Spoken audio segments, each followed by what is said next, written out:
오늘 제가 오늘 주보를 보면서 참 너무 이 이미지가 너무 참 인상 깊었습니다. 똑같은 표정을 하고 있는데 이렇게 다른 그 개성을 보여주면서 나의 닉네임은 이라는 이 제목에 참 걸맞게 이렇게 디자인되지 않았나 이렇게 생각이 드는데요. 오늘 이 주보의 디자인처럼 굉장히 참 다양한 개성이 강한 이런 캐릭터들이 있듯이 인터넷이 발달을 하면서요, 우리가 이렇게 익명으로 그리고 또 내가 정한 그 닉네임으로 광활한 인터넷 문화 속에서 우리는 이렇게 여러 가지 그런 익명들과 닉네임들을 지어서 이렇게 살아가고 있습니다. 특히 인터넷 커뮤니티나 인터넷 게임 이렇게 여러 온라인들 매체들 보면요, 정말 기발한 닉네임들이 참 많은데요. 제가 예전에 피파라는 그 축구 게임을 이렇게 하다가 심상치 않은 닉네임을 본 적이 있었습니다. 그 닉네임은 축구왕 김홈런이라는 축구와 야구가 섞여 있는 웬 끔찍한 혼종과 같은 이런 닉네임을 제가 이렇게 본 적이 있었는데요. 제가 이 사람과 1대1 매칭을 했는데 이 사람은 심상치 않은 닉네임과 같이 심상치 않은 경기력을 이렇게 보여줬습니다. 그것은 화려한 개인기로 제 그 수비를 다 이렇게 제끼고 이제 슛만 하면은 이제 골이 들어가는 그런 상황인데 골문 앞에서 갑자기 홈런을 날리는 것입니다. 골대와는 전혀 상관없이 전혀 상관없는 것을 이렇게 뻥뻥 이렇게 홈런을 날리는 그의 플레이를 보면서 야, 이거 대체 이게 뭔가 싶었는데, 물론 상대하는 저의 입장에서는 이렇게 골을 안 넣고 이상한 대로 이렇게 공을 날려주니까 매우 땡큐할 만한 일인데, 제가 한 골을 넣고 두 골을 넣고 세 골을 넣었음에도 불구하고 이 사람은 자신이 골을 넣을 생각은 전혀 하지 않고 계속해서 화려한 개인기로 저의 수비를 다 제낀 다음에 또다시 엉뚱한 대로 이상한 대로 공을 홈런을 날리는 그런 상대하는 저를 굉장히 당혹하게 만드는 그런 상대였습니다. 알고 보니까 이 사람은요, 자신을 상대하는 상대들에게 그런 당혹감과 그리고 또 묘한 그런 굴욕감을 주기 위해서 축구왕 김홈런이라는 그런 심상치 않은 닉네임을 만들어가지고 자신의 그 닉네임과 똑같은 그런 컨셉으로 게임을 했던 것입니다. 이렇게 닉네임과 그리고 그 사람의 하는 행동이 이렇게 일치할 때 우리는 요즘 말로 닉값한다라는 이야기를 하곤 합니다. 방금 보셨죠? 닉값한다. 자신이 지은 닉네임, 그러니까 이름대로 그대로 행동한다라는 그런 의미이죠. 이처럼 닉값한다, 이름값한다라는 이러한 말에는 언행일치의 속성이 들어가 있고 그 별명과 이름 속에 그 사람의 삶이 고스란히 들어있음을 봅니다. 과거 우리의 믿음의 선배들의 별명은 바로 예수쟁이였습니다. 사실 이 말은 그렇게 썩 좋은 의미로 불려진 별명은 아니었습니다. 예수쟁이라는 그 닉네임 속에, 그리고 그 예수쟁이라는 별명을 거부하지 않은 우리 믿음의 선배들의 그 삶 속에는요, 사실은 얼마나 많은 삶의 그 예수님의 말씀과 흔적들이 가득했는지 알 수 있는데요.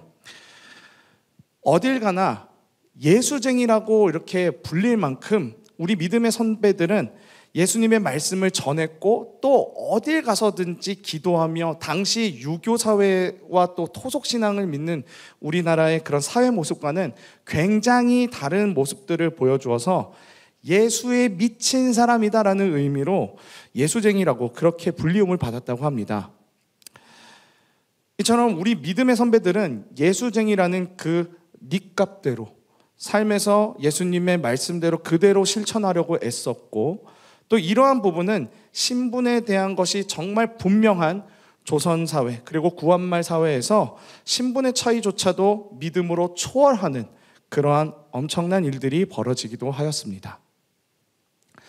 전라도 금산교회에서는 양반이었던 조덕삼 장로가 자신의 집 머슴이었던 이자익 장로를 목사로 세워 자신이 그 아래로 들어가 섬기는 당시 조선사회에서는 신분의 차이를 이렇게 뒤집는 그런 놀라운 일이 한국교회, 우리 믿음의 선배들 가운데 이렇게 있었습니다.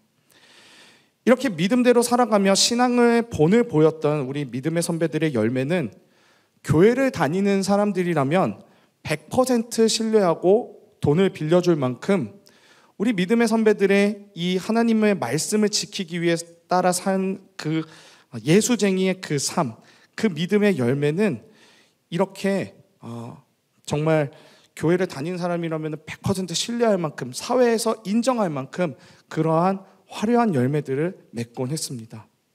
그래서 우리 믿음의 선배들은 얼마나 이렇게 예수쟁이, 크리스찬이라는 이름값대로 살아가려고 정말 많은 애를 썼음을 이것을 통해 볼 수 있었습니다. 자, 그렇다면 현재를 살아가는 우리는 그 믿음의 선배들이 걸어왔던 그 닉값대로, 이름값대로 살아가고 있는지 돌아보면서 진정한 크리스찬의 정체성에 대해 이 시간 같이 나누길 원합니다. 오늘 말씀의 4에서 5절 말씀을 보면 이렇습니다.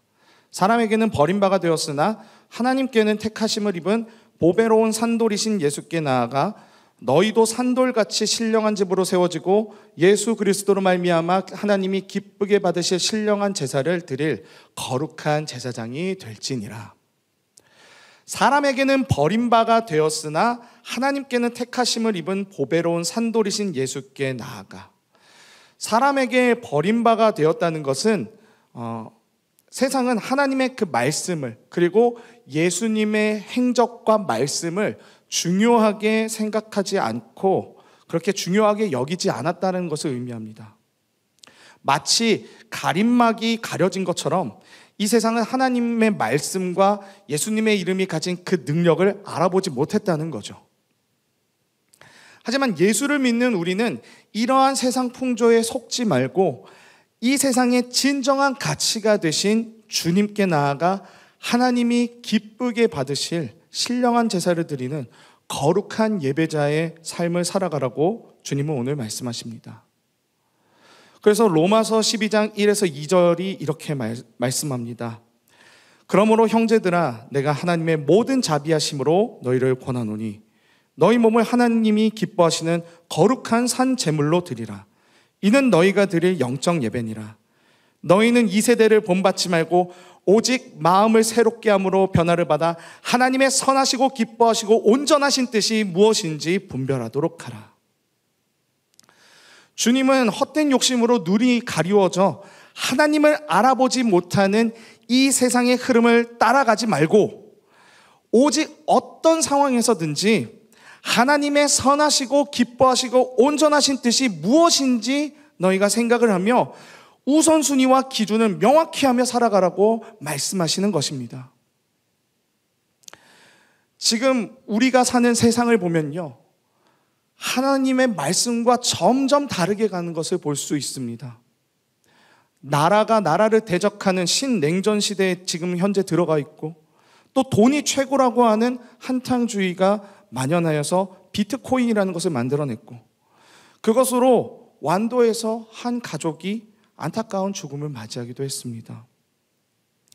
동성애를 합법화하려는 움직임과 그것을 부추기는 퀴어 예능이 만들어지는 이러한 움직임들 속에서 우리는 점점 이 세상은 점점 하나님의 말씀을 이 세상이 더 진보하기 위해서 버려야 할 쓸모없는 존재라고, 세상은 그렇게 하나님의 말씀을 버려야 한다라고 이야기를 하고 있습니다. 이러한 흐름들 속에서 우리는 크리스찬이라는, 기독교인이라는 그 이름과 정체성을 기억하면서 더욱더 보배로운 산돌이신 예수 그리스도께 나아가야 한다는 것입니다. 그런 삶을 살 때 바로 뒷구절인 6절은 이렇게 이야기해주고 있습니다.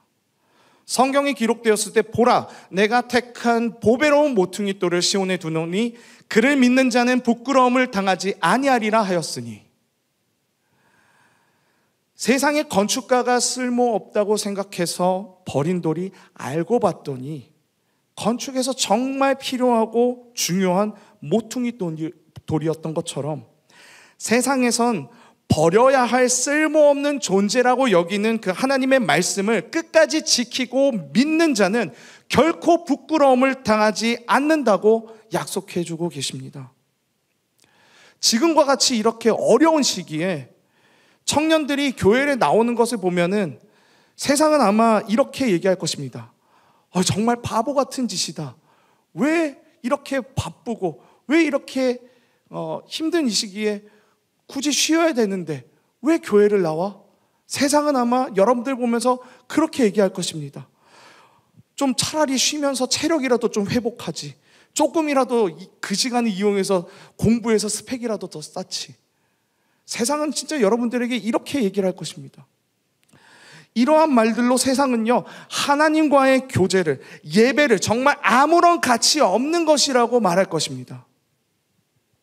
그러나 오늘 말씀이 말하는 것처럼 이 땅에서 하나님의 말씀을 최우선순위로 두며 끝까지 하나님 앞에 우선순위를 지키며 믿음을 지키는 자에게 결코 이 땅에서 부끄러움을 당하지 않으며 세상에서 조롱받는 상황에서 모든 것이 역전되는 놀라운 은혜를 경험하게 될 줄 믿습니다.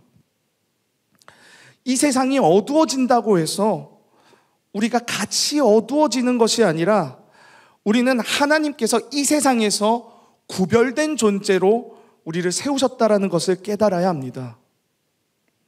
비록 세상의 건축가는 자신의 욕심에 눈을 가리워서 거룩한 산돌이신 예수님을 쓸모없는 돌이라고 생각하여 버렸지만 믿음을 가진 우리는 하나님께서 거룩한 산돌이신 예수님을 가장 중요한 모퉁이 돌로 사용하실 줄을 알고 삶의 중심을 지키는 거룩의 삶을 살아야 한다는 것입니다. 고린도후서 4장 18절을 보면요, 우리가 주목하는 것은 보이는 것이 아니요 보이지 않는 것이니 보이는 것은 잠깐이요 보이지 않는 것은 영원함이라 라고 이렇게 기록되어 있습니다. 우린 보는 대로 느끼는 대로 사는 사람들이 아닙니다. 세상이 혼란하고 어둡지만 그것에 낙담하고 그것에 동조하며 끌려가는 삶이 아닙니다. 신령한 하나님의 말씀을 중심으로 두고 사는 사람들입니다.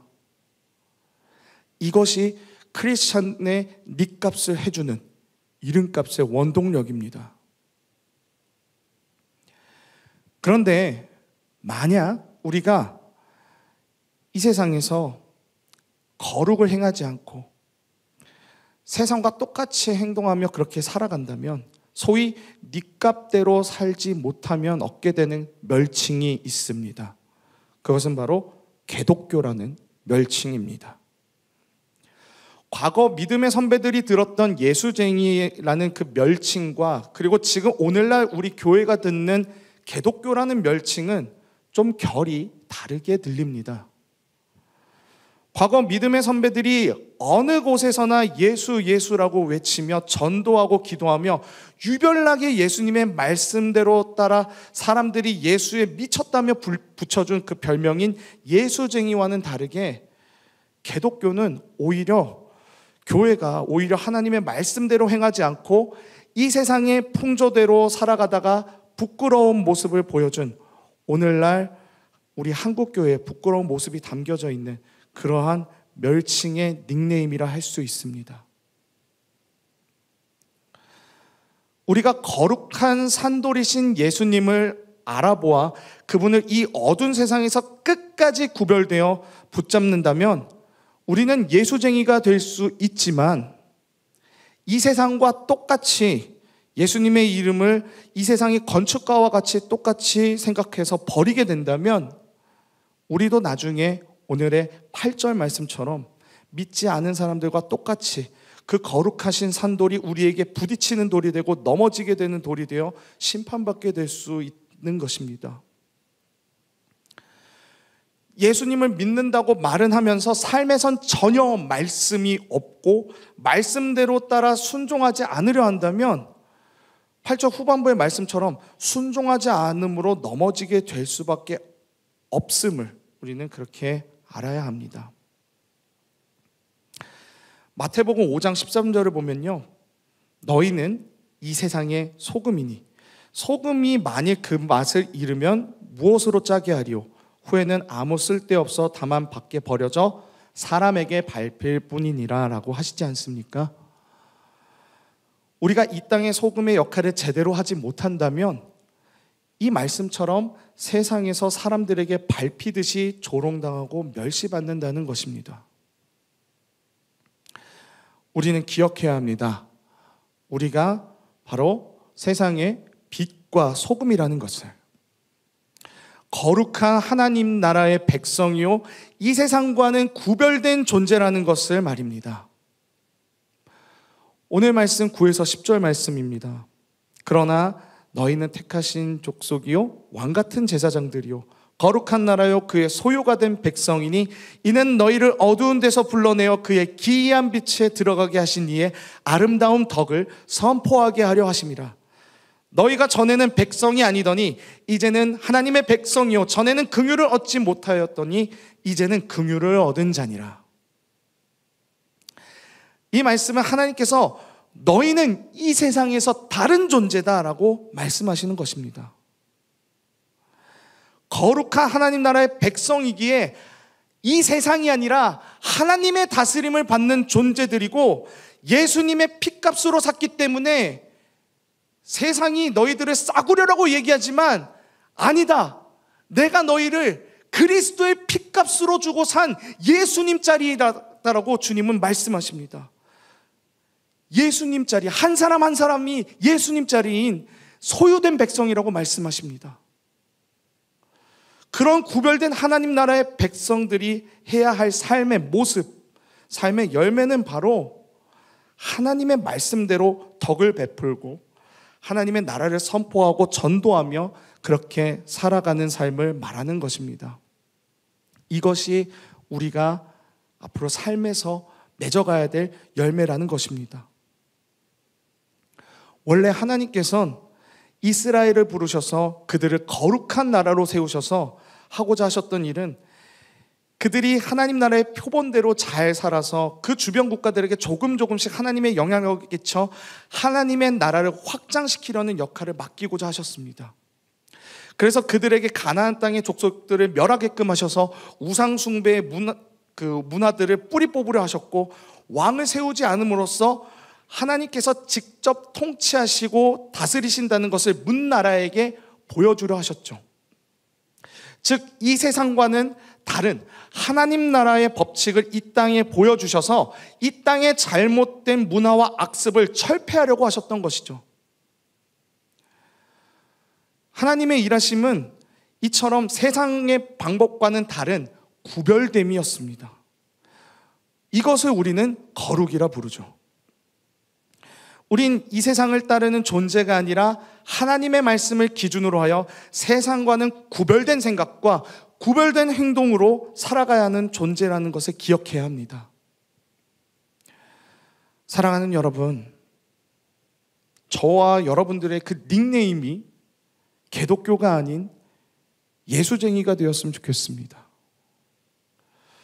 내 욕심을 위해 내 죄를 합리화하기 위해서 예수님의 이름을 이용하여 부끄러운 삶에 살아가는 대표적인 멸칭인 개독교가 아니라 정말 이 땅에서 하나님 나라를 이루기 위해서 죄된 이 땅에서 하나님의 법대로 살아가기 위해서 어떻게든 몸부림치면서 애쓰는 그런 예수쟁이의 삶을 살길 원합니다. 말씀을 정리하고자 합니다. 손양원 목사님의 예수 중독자라는 글이 있습니다. 제 아내 방에 이 사진이 이렇게 딱 있더라고요. 설교를 준비하면서 이 손양원 목사님의 예수 중독자라는 글이 너무나도 많이 생각이 났습니다. 잘 안 보일 것 같아서 제가 읽어드리도록 하겠습니다. 나는 예수의 중독자가 되어야겠다. 술 중독자는 술로 살다가 죽고 아편 중독자는 아편으로 살다가 아편으로 죽게 되나니 나는 예수로 살다가 예수로 죽자. 나의 전 생활과 생명을 주님을 위해 살면 주같이 부활된다. 주의 종이니 주만 위해 일하는 자가 되고 내일 되게 말자. 이번에 우리 청년들이 전라도로 이제 기독교 역사 탐방을 하면서 이 손양원 목사님이 사역하셨던 애양원에도 들른 걸로 알고 있는데요. 아마 그곳에서 이 글을 봤을지도 모른다는 생각을 했습니다. 이 글에는요, 정말 예수로 죽고 사는 삶이 어떤 것인지 나타나 있습니다. 이러한 삶이 오늘 말씀에 바로 왕 같은 제사장의 삶이 아닐까 싶습니다. 오늘 말씀을 정리하면 이렇습니다. 그리스도인으로서의 정체성을 바로 세우자.